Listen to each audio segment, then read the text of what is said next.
Alvíceras, Êxodo frente e verso. Vimos no último vídeo, na última aula, sobre o nosso livro Êxodo frente e verso, que, por incrível que pareça, muitos não percebem, mas a graça de Deus, ela está sobre e antes da lei que é dada também por Deus. Vimos isso na sequência dos acontecimentos e numa sequência também em nível de importância de tais acontecimentos. Vimos que Deus primeiro age miraculosamente na vida do seu povo, depois ele faz uma proposta de aliança com esse povo e depois, e somente depois, é que Deus dá a lei. Portanto, a atuação gratuita, portanto, descompromissada antes do compromisso da aliança, Deus não havia ainda estabelecido, se comprometido com uma aliança. Antes desse compromisso ser adquirido, Deus ele já tinha dado de si, libertando, manifestando o seu poder, seus milagres, salvando o povo pelo êxodo, saindo do Egito. Ou seja, a graça precede a lei. Por outro lado, não há qualquer evidência indicando que o livro da aliança é obscurecido pelo decálogo, como se o segundo tivesse a prioridade sobre o primeiro. O mesmo Deus que diz: não terás outros deuses diante de mim, em Êxodo 23, também diz, por meio de Moisés: não cozerás o cabrito no leite da sua própria mãe, em Êxodo 23, versículo 19, parte B. Então, o mesmo Deus que dá a aliança, dá a lei.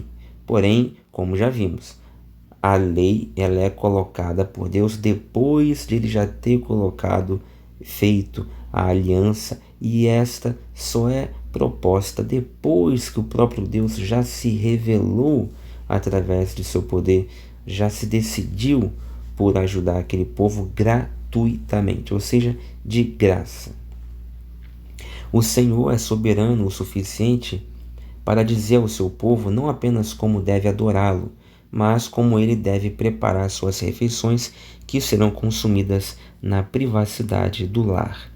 Por outro lado, outras passagens da Escritura mostram graficamente qual é a consequência da adoração a outros deuses.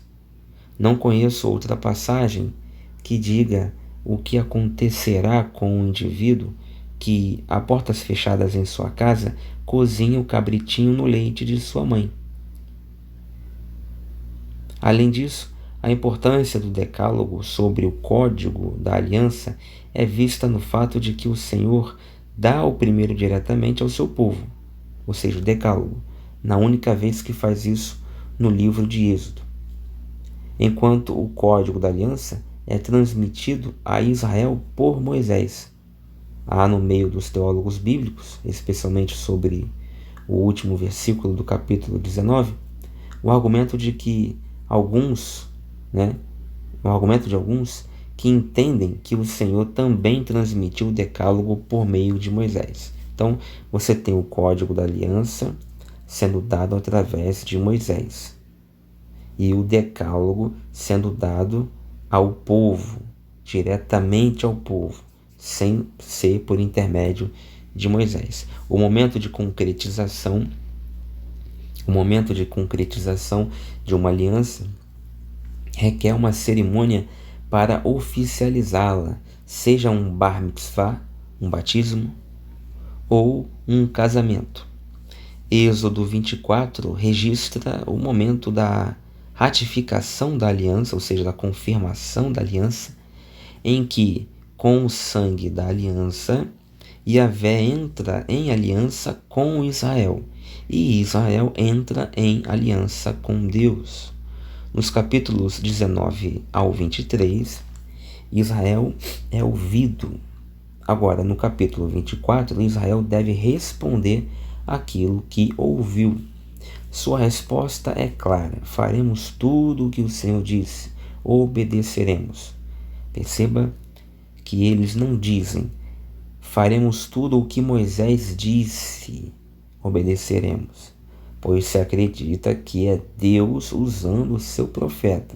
Então, Deus fala através de Moisés, mas o povo entende imediatamente que é Deus falando, que é Deus, claro, sabe que é através de Moisés, mas o povo sabe que não há diferença entre o que quando, né, Deus fala diretamente, como aconteceu por ocasião, provavelmente, né, por ocasião do Decálogo, ou e quando Deus usa o próprio Moisés ou até mesmo Arão para falar, porque seja de um jeito ou seja de outro, é o próprio Deus que está falando com seu povo e ponto final. Quem não obedeceria a um Deus que tanto o salvou como o sustentou em lugares e em tempos de perigo? Quanto mais se confia nele, mais fácil é obedecê-lo. Anteriormente, eu disse que se o livro de Êxodo fosse primariamente sobre o êxodo, sobre a fuga, poderia ser concluído no fim do capítulo 14, fecha a porta e apaga a luz. Mas o livro de Êxodo vai além do próprio êxodo, ou seja, da fuga, da saída, exodos em grego. Seu propósito primário de Deus fosse libertar o seu povo para que pudesse firmar uma aliança com ele e requerer a sua obediência, então o Êxodo teria de terminar no capítulo 24. Então, Êxodo não é apenas a fuga, senão poderia terminar no capítulo 14, quando essa cena, esse episódio acaba da fuga. O Êxodo tampouco é também somente sobre a obediência a Deus, a obediência, a doação da aliança e a obediência a essa aliança. Porque se fosse a aliança dada, o código da aliança dado ao seu povo, fosse o principal, digamos assim, o clímax do livro, ele poderia acabar no capítulo 24, quando termina, né, o episódio que trata da aliança feita com o seu povo. A última parte de Êxodo, os capítulos 25 e 31 e 35 a 40, mostra que o propósito de Deus é levar seu povo a fazer algo mais do que obedecer, por mais que isso seja crucial, claro. Ele quer fazê-lo adorar, estabelecendo um lugar onde Deus habite no seu meio e se encontre com ele. Então veja, você tem Êxodo, a primeira parte de Êxodo pode ser dividida assim, tá? O primeiro grande acontecimento, propósito do livro de Êxodo seria trazer a descrição da fuga, a descrição de coisas que culminaram na fuga, que é o símbolo da libertação, da salvação que Deus dá ao seu povo. Então, aí você tem um clímax no capítulo 14, né? Depois você tem um outro clímax, uma outra parte, um outro episódio, um outro centro narrativo do livro, que vai do capítulo 15, né, até o capítulo 24, que nada mais é do que a doação, né, e a obediência ao código da aliança. Também aí, claro, passando pelo decálogo, você tem o decálogo e o código da aliança nesses versículos, desses capítulos, do capítulo 15 até o capítulo 24. E aí você vai para a última grande parte do Êxodo, que vai pegar os capítulos 25 a 31 e 35 a 40, tendo uma intercalação ali do 32 até o 35, 33, 34 por ali. Mas essa última grande parte, né, do livro vai se dar nessas duas sequências de capítulos, 25 a 31 e 35 a 40, que nada mais é do que justamente a questão da criação, né, do tabernáculo, a descrição de como as coisas deveriam ser feitas da maneira correta, com os materiais corretos, e também vai mostrando nessas passagens como Deus desejava ou desejou que o seu povo o adorasse, no lugar que ele queria, da forma como ele queria, já preparando o que vai vir na sequência no livro de Números. Os pronunciamentos legais divinos dão lugar à presença divina. Então agora ele já pode se fazer presente de maneira mais fixa e constantemente notável, porque agora ele tem um lugar para pousar, um lugar físico para pousar. Então agora ele não é um Deus mais meramente de teofanias apenas, ou seja, o que é teofania? Deus se manifesta e vai embora. Deus se manifesta de maneira epifânica, né, numa nuvem, num milagre, uma coisa qualquer, e vai embora, acabou. Aí você não vê mais Deus, você não sente mais Deus, cadê? Você não está mais com ele. Daqui a pouco passa um tempo, você não sabe quanto tempo também, pum, aí acontece outra coisa, opa, né, uma coisa mais assim, inconstante para o israelita comum, né? Claro, para Moisés não, para os sacerdotes não, mas para o israelita comum ele só tinha contato com Deus dessa maneira esporádica, né?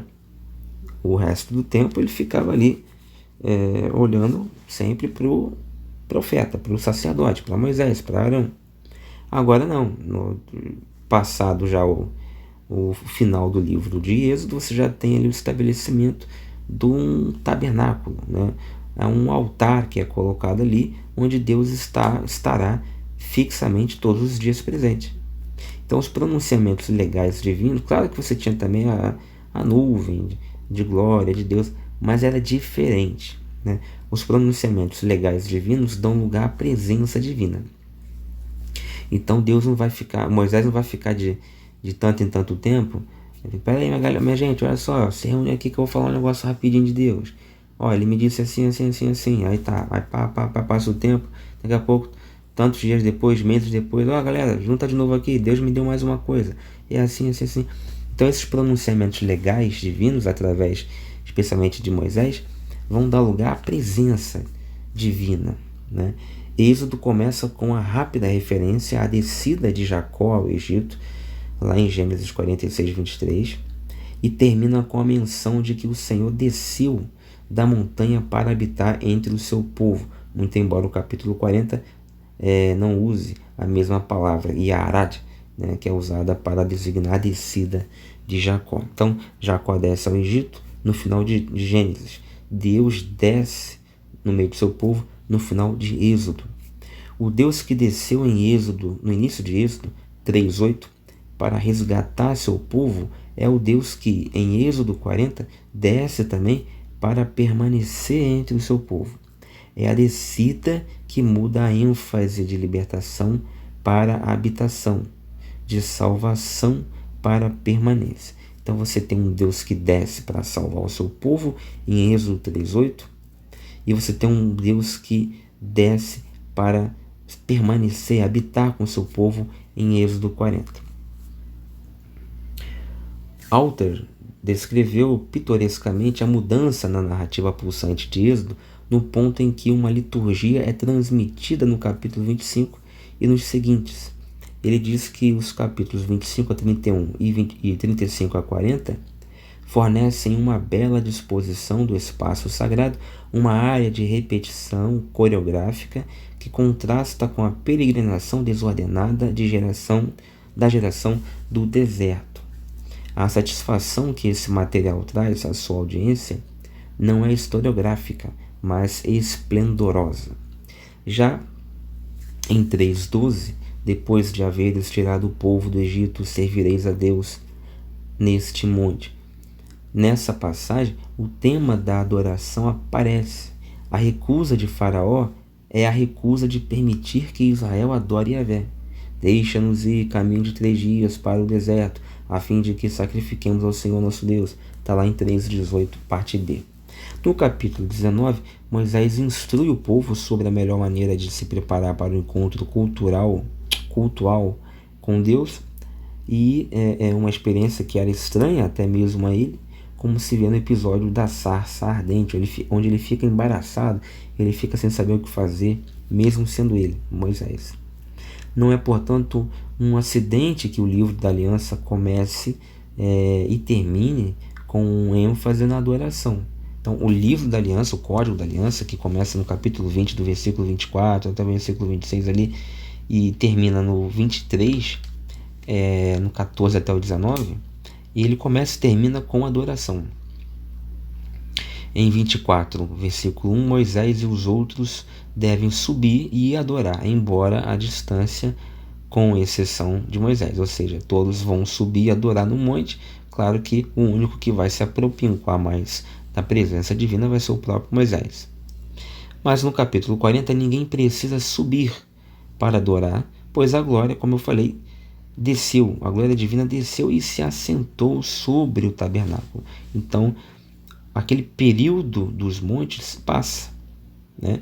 O período dos montes, aquele período do êxodo em que o profeta subia para receber a revelação, em que Deus dava a lei e o código no alto, no monte, passa, porque agora Deus está lá no mesmo nível dos homens, né?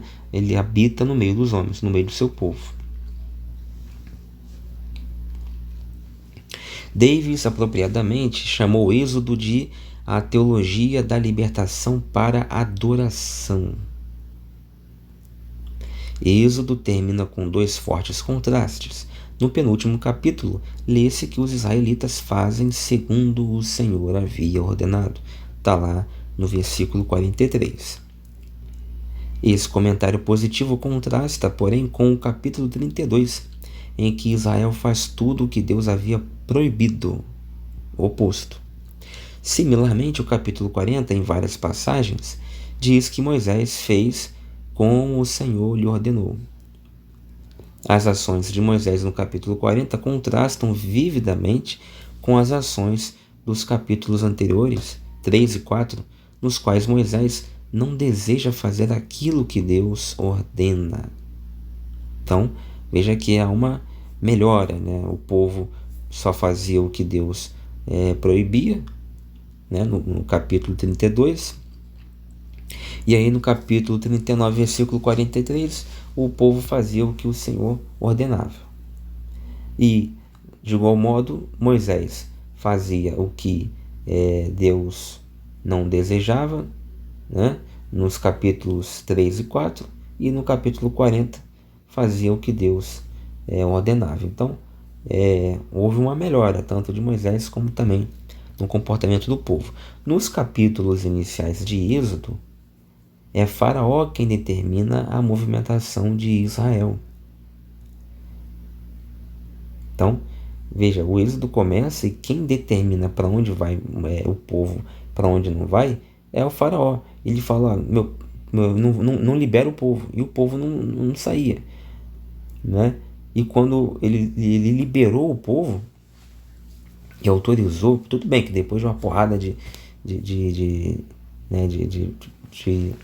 praga e tudo mais, tudo bem, mas só depois que ele falou pode ir, é que foi. Quem determinava o destino, a direção, né? Se podia ir, se não podia ir, se tinha que ficar, era quem continuava ainda ali no comando, se você reparar bem, mesmo depois, até o último momento, foi o Faraó. Era o Faraó, né? Bom,